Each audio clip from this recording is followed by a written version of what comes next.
तिथे माझा विठ्ठल माझी रखुमाई आहे आणि मला तिची खूप आठवण येते.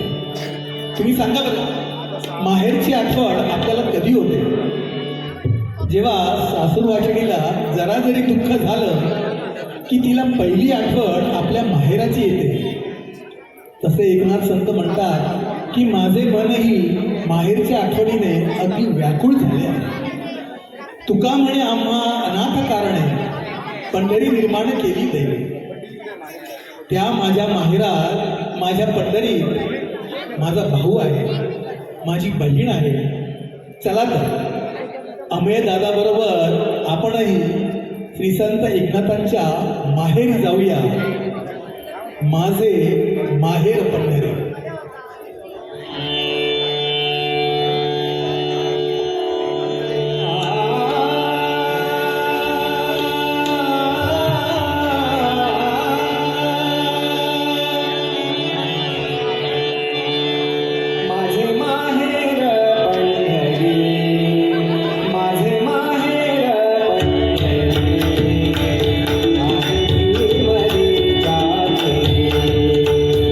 आहे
अतिसुंदर. मग काय तुम्हा सर्वांना माहेराची आठवण आली की नाही सांगा भाऊ. धन्यवाद धन्यवाद. रसिक प्रेक्षक हो, पुढे जाण्याआधी तुमच्याकडून पुन्हा एकदा मला टाळ्या हव्यात या आपल्या सर्व वादकांसाठी. परेश, महेश, श्याम आणि सिद्धार्थ. अतिशय सुंदर वादन.